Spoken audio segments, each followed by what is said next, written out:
Hi everyone, Ryan here, Ion Capital Solutions. Hope you're doing well and thanks for tuning in. Today I want to talk to you about 8 things I wish I knew before I became a loan broker. Now, keep in mind that this is tailored a little bit to suit your needs, people from home trying this for the first time without working in the industry. I worked in the industry, so I worked for lenders for years.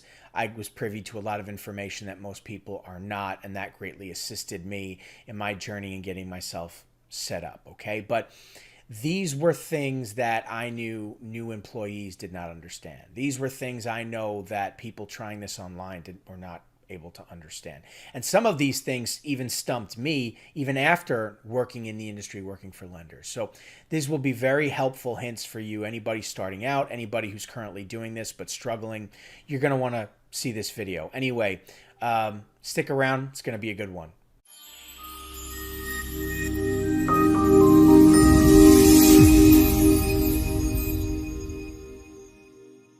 Okay, so let's talk about the first thing I wish I knew before I became a loan broker. Okay, not all lenders will accept me as a partner. Now, I had it really good because I worked for direct lending firms. And whether you realize it or not, direct lending firms are also brokerages. They farm out the deals that they don't want to take risk on to other lenders to see if those other lenders will take the deal.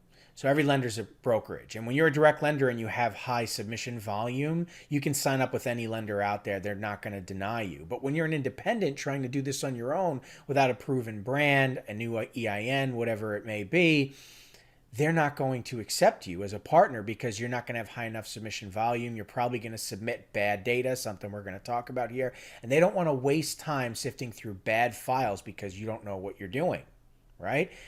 One of the first things I realized is, oh man, some of these lenders that I'm used to working with won't work with me as an independent. Buying leads doesn't mean there's a fundable deal in the batch. Now, my old firm, we used to spend around $25,000, $30,000 a month on leads to feed the floor. When I was an independent on my own, I tried, $1,000, $2,000, $4,000, $5,000. It took around $6,000 a month on average for me to have enough data there to fund enough deals to where I was earning a decent profit. That's a lot of money up front. There's no guarantee that there's a fundable deal in there. And if you don't know what you're doing and how to find a fundable deal versus just a complete and utter waste of time, you very quickly find yourself in a deep, deep hole, right? By the way, there's a better way. You don't need to spend a penny on leads. You do not need to buy live transfer leads, age data, whether it's 30, 60, 90 days old. That's all crap. You don't want any of that. You don't need to pay for advertising. You can have a nice, fat, full funnel for free. You just need to understand multi-platform marketing, something we can teach you here at Ion. But anyway, clients are skeptical of independent brokers. Now, this is important. When you talk to a client, they don't know you, they don't know your brand, and they're going to immediately compare you to everybody else they ever spoke to. How do you stack up?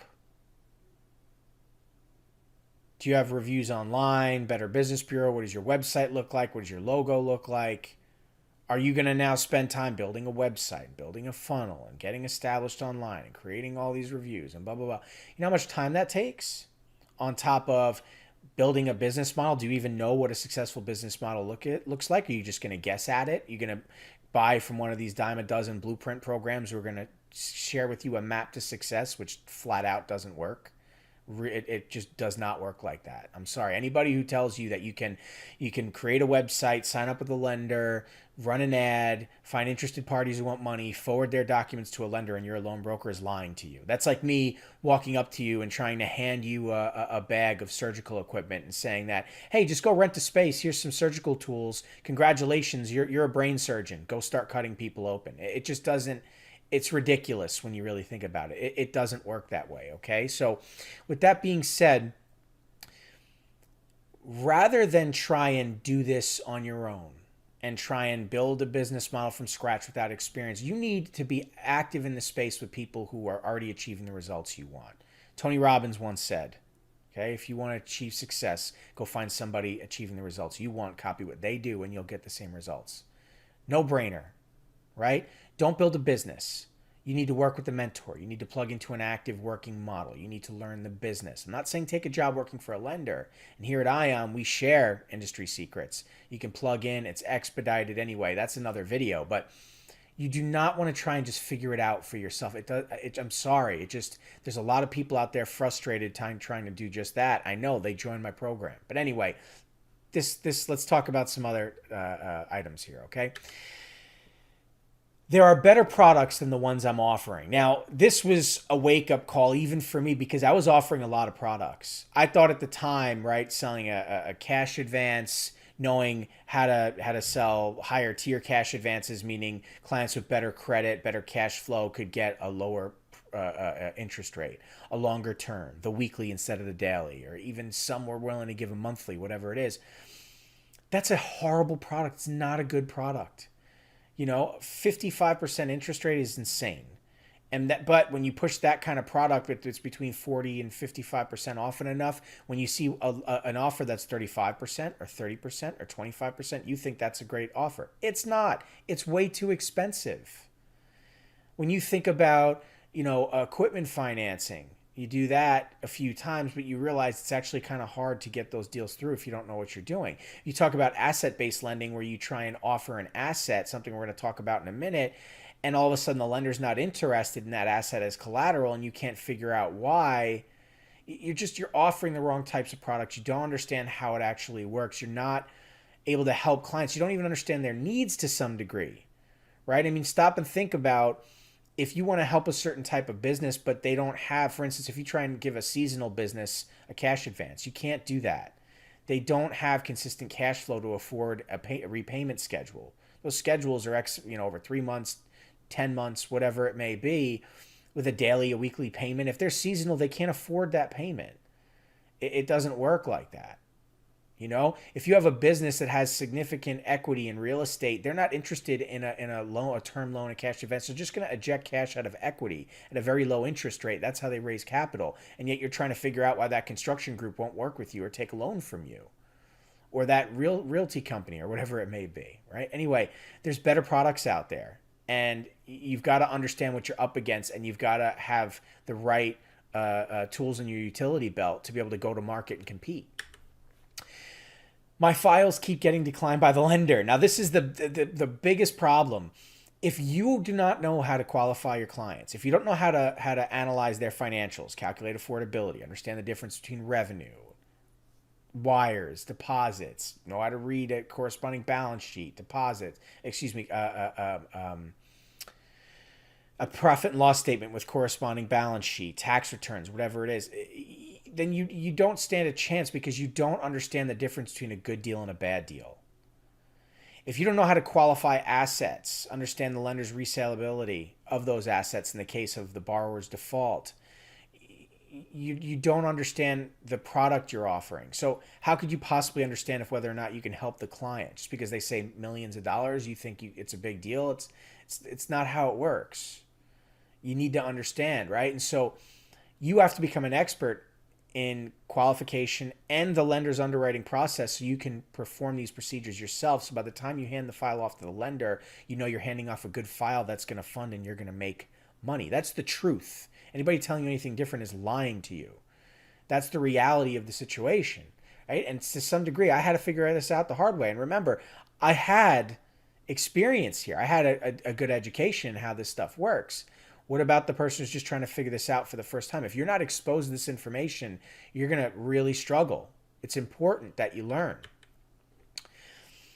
The lender isn't interested in using the client's assets as collateral. Understand this.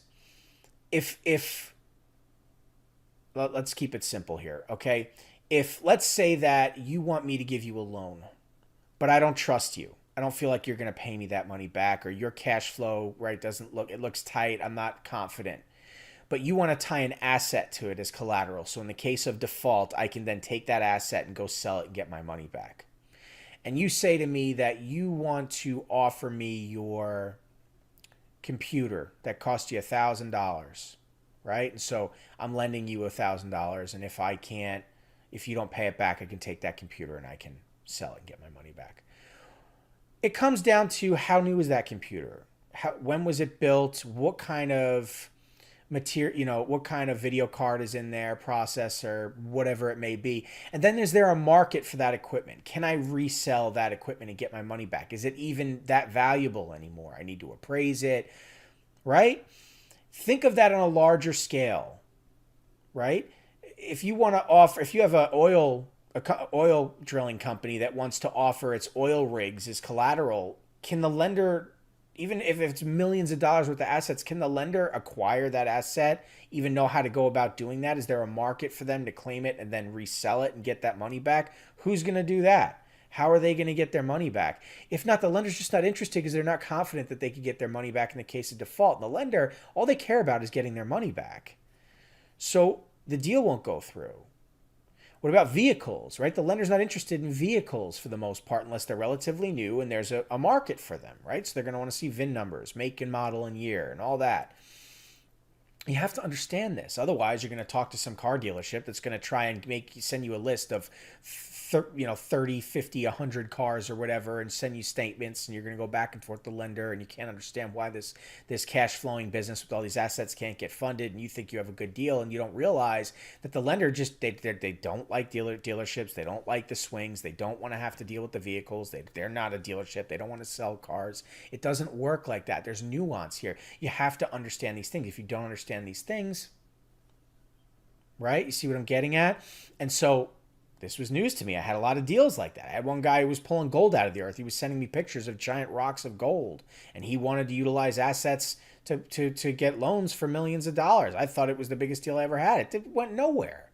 The lenders weren't interested in anything the guy was offering. They're not interested in the equipment he had. How are they going to resell it? They don't want to deal with that. They wanted stable cash flow, and he didn't have it. He had assets, but he didn't have that, and they didn't like his assets. So there's lessons to be learned here, right?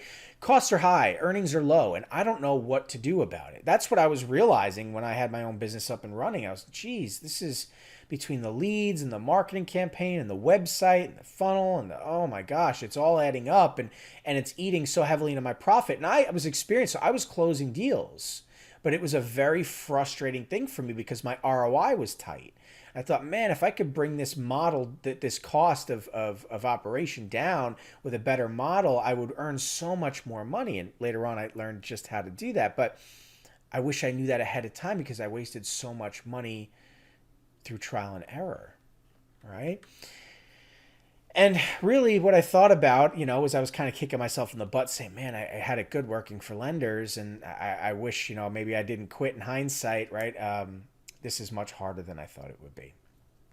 Now, I don't regret leaving. And today I'm doing very well. I'm very happy to say that I am. And it was hard work, and I'm no rocket scientist. Anybody can do it. You just need to put enough time and experience in and be willing to roll with the punches and stick with it. But the point I'm trying to make is don't try and figure it out for yourself. Don't try and reinvent the wheel. Don't try and build a business. All these things are a waste of time and money, period. Focus on plugging into an active system, surrounding yourself with people who are successful, active in this field, achieving the results you want. Copy what they do and you'll get the same results. And that's exactly what we can do for you here at Ion. Because the reality is you need help. You can't do this on your own. You can't. I'm sorry. Anybody telling you you can't, it's just, maybe you'll find one or two deals, you get lucky, but it won't be a sustainable business model that you can focus on that'll bring you financial freedom and success and all the BS that you hear. Earn 10K a month from home and the journey of your, life and the career you deserve. And if you hate your 9-to-5 boss, it's just a load of crap. Okay. You need to learn the business from professionals. You need to work in the business, accrue knowledge through experience, learn how to collect data at a cost-effective model, learn how to analyze that data to make informed decisions towards money. And then one day, if you stick with it, you'll make a bunch of money. You'll be very successful in this field. And that's the only way it'll happen. Anybody telling you any different is full of crap. Okay, so sorry to put it bluntly, but here on my channel and in general in my business dealings, I want to be upfront and honest with people. I really don't like the guys out there that are just, talking about sunshine and rainbows and unicorns and, how it's everything's going to be all right. And they're just preying on people who don't know any better. And it's not right. It's also really unhealthy for the economy to be putting a bunch of people out there selling high interest products to businesses, because you put businesses out of business that are, when they become over leveraged, which puts people out of jobs. People out of jobs can't afford to pay their mortgages. People who don't pay those mortgages default, they lose their homes, it wrecks the housing market. See what I'm getting at? Anyway, there's a better way. I'm getting off topic here. Thank you so much for tuning in. There's a lot of great content. I'm offering a lot of free training here on my channel. So even if you're not interested in signing up with Ion, there's a lot of free content here and value for you to develop your skills. I wish you the best of luck in your journey as a loan broker. I hope this video helped you identify some obstacles that you'll be going up against. There is content on this channel to help you as you deal with these obstacles and overcoming them. If you're interested in talking to me and learning more about our programs, all you have to do is ask. You can see my contact info in the description here, our website, ioncapitalsolutions.com, and the like. Anyway, thanks so much, everybody. I'll catch you in the next video.